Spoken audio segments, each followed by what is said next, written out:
Good day, YouTube, and welcome to another episode of the Albino Rhino Beer Review. Today you have the Rhino and we're looking at a beer. Of course we're looking at, what would we be doing on the Albino Rhino Beer Review, right? Looking at a beer, of course.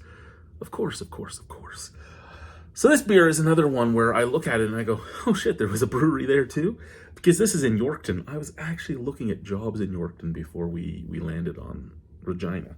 And there was a brewery in Yorkton, so I could have had an around the corner brewery as well. And actually in Yorkton, it probably more would have been an around the corner brewery because Yorkton is like a town / really small city, where this is a medium-sized city, I guess, 250,000 people, 250,000. So, I mean, Yorkton was what, like 45,000? So a lot smaller, but they had a brewery. So this is Back 40 Brewing, and this is their Honey Brown Ale, and it's 5.1% alcohol by volume. I'm actually intrigued by this. I'm really hoping it's good because I love me a brown ale. Porters, brown ales, anything of that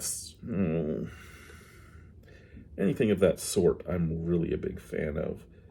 And I mean, it's a nice color. I don't even know what I would say that is. Maybe somewhere, depending on the lighting, if I hold it back here, it's like almost like a chestnut brown. And if I hold it here to the, if I hold it back here, it's almost an amber. And if I hold it up here to this light, it's a chestnut brown. So it depends on which lighting I'm in, what color it is. That head is off-white in both. The snap, crackle, pop, the crispiness is there. I can hear it right now as I'm talking to you. So if I did this, it is pretty apparent. But down here, I can still hear it. I really like this. This is a beautiful looking beer. Now, again, do I think, when you say honey brown ale, I could see honey as the color here.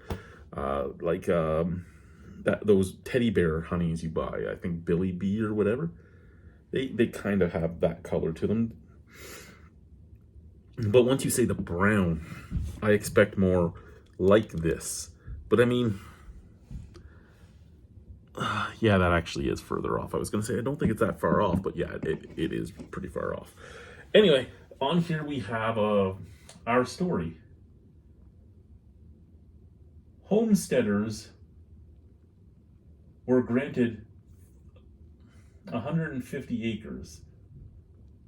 40 of them were located on the back side of the farm, or the back 40. This land was sometimes remote and hard to get to. So it became the place where good times were had. Okay, so they're talking about that country-esque, the back 40. You go to the back 40 to have your parties and stuff like that. Okay, yeah, coming from Arnprior in the Ottawa Valley, you would have bush parties quite often. And in Niagara Falls, not Niagara Falls itself, but in some of the surrounding places like Grimsby and all that, you would have your bush parties too, which would be your back 40 parties, I'm supposing. In 2016, the idea to make great tasting beer and to enjoy it at a place where people could relax and have a good time led to the creation of Back 40 Brewery. Good times, great beer. Back 40 Brewery, something or other. Oh, I can't read the number because that's where their grains are coming up. The grains are coming up in that, but it's something, and it looks like it might have been Wellington Street, but again, the grains are going over it. Unit 1, Yorkton, Ontario. So yeah. We can pour the rest now, and then we can give it our sniff.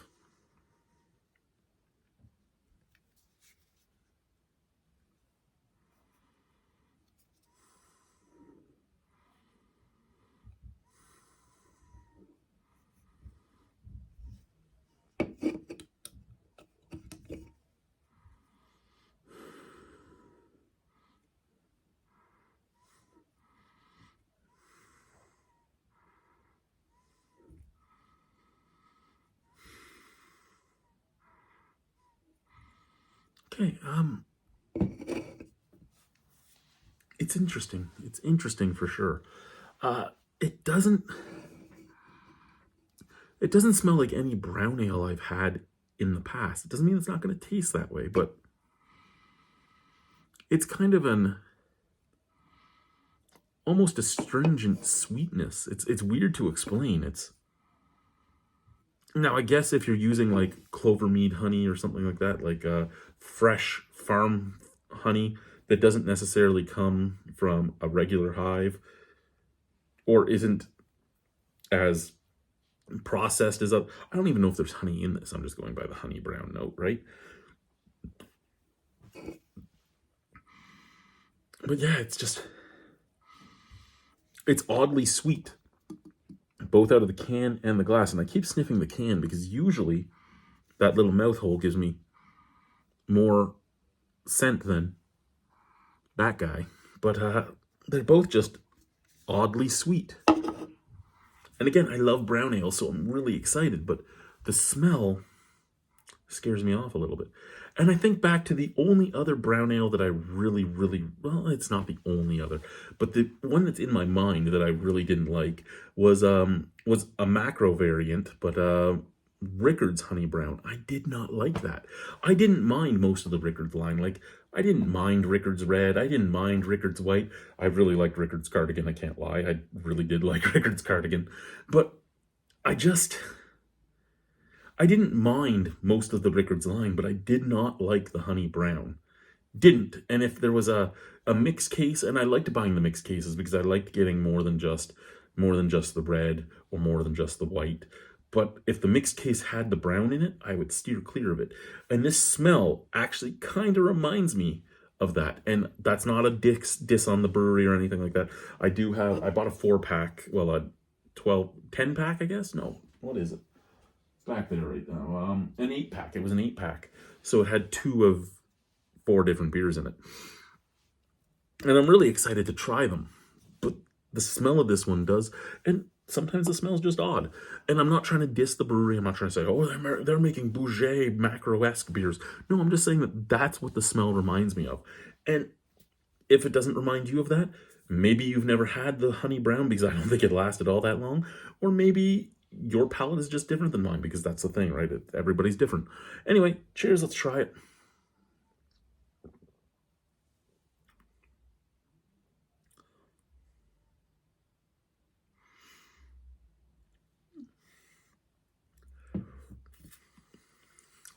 A lot better than it smells. That being said, I don't think this would be my go-to beer from the back 40. That being said, I can see why people would really like it. And that's the thing about beer, right? You have to think about sales as well, right? Just because you love something doesn't mean the beer will sell good. Just because you hate something doesn't mean the beer won't sell good. There are beers that I've personally made that I thought were garbage, and the people that drank them liked them. There's beers I've made that I personally thought were amazing, and people hated them. Which one, if I owned a brewery, would I be making? As much as I want to make the one that I loved, if 5 of the 6 people that tried it said, I don't like this, and that's 5 of the 6 other than me, that's not the beer I make. I make the beer that 6 out of 6 said was really good. That's the way to stay in business, is to realize that it's not only about you. Maybe I make the beer that I really liked in a small batch, like 1 hectoliter or something, or just even if it's a demijohn, like one-off on my taps or something, just something to see if I can get people to like it. And it's so small of a batch that it'll sell out, and then I don't have to worry about it. But that's the thing, right? I personally don't really like this, but I can see why people would.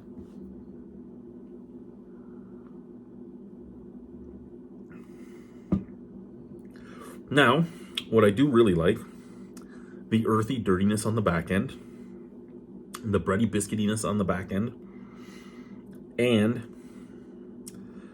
the mouthfeel, which is about medium. It does pass over the tongue really nicely, as well as the nice, like, roasted caramel note at the very front.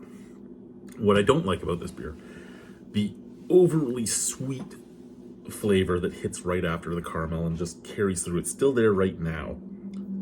And I mean, that to me, psychosomatically would be honey, because honey does make a beer kind of taste like this.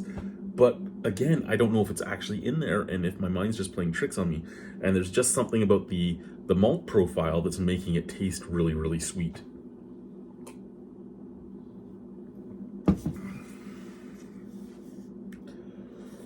Because yeah, there's no ingredients list on here. Handcrafted beer, Back 40 Brewing. Yeah, I really love the back end. I really like the front end. I really don't like the middle. But that middle, that sweetness, I can see that being a selling feature for this beer. I can see that being something that makes this mass loved. And I mean, that's what you want as a brewery, right? You want to be able to sell your beer so you can stay open. You want to be able to sell your beer so that more people want your beer, and the more people that want your beer, the better chance you have of succeeding. So I get it. I do fully get it. Does it taste kind of like the Rickard's Honey Brown? No and yes at the same time. It has those same type of, you know what, now that I'm thinking about it, I think it's most honey browns that I don't like. Any brown that has honey in it, I'm not a fan of. I don't know. And even if they don't have honey in it, but they have the honey brown name, and what they are is a brown ale that's the color of honey, I don't seem to like it either. And it might just be the malt profile you need to get to make that proper SRM to be a honey colored beer. Maybe it doesn't give me the flavor profile that I personally like. I don't know. But it seems to be honey browns of all brown. Nut browns? Fucking love nut browns. Honey browns? Doesn't seem to be my thing. I've had about 15 of them now. I think this will probably be the highest rated of them all. Because it's not a bad beer. It's just not, it's not for me. And that's fine, right? Everybody can have their opinions on what they like and what they don't like. This is not for me.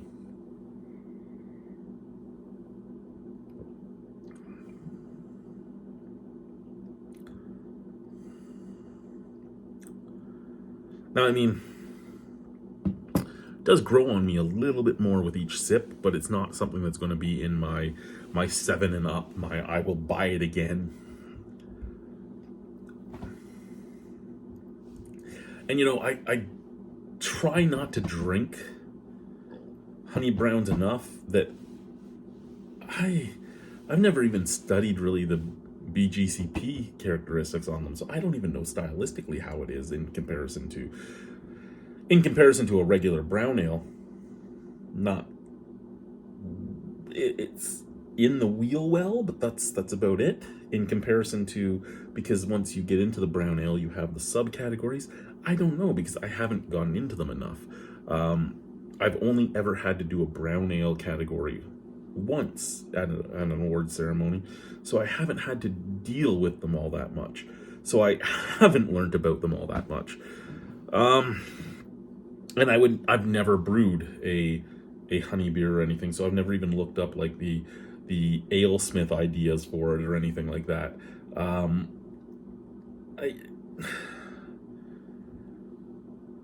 It's above a 5, so I have to give it a rating, and that's why I'm kind of stalling, because I'm trying to think of where I would put it. Because again, above a 5, I'll say the mark, and above a 5 means it's a solid beer with no faults, and there's nothing wrong with it. I would drink it. Below a 5 is usually something that's, to me, not very good, or it's full of faults, or it's not even close stylistically, stuff like that. But I can't say any of that about this. There's no faults in the beer. The fault would be in my palate in comparison to this beer. And it's not even a fault, I just don't like the beer.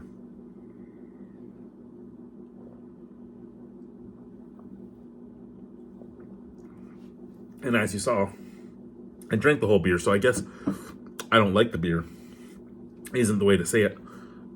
It's just not for me. And I have 3 other beers from Back 40 to try, so hopefully something in that pile is for me.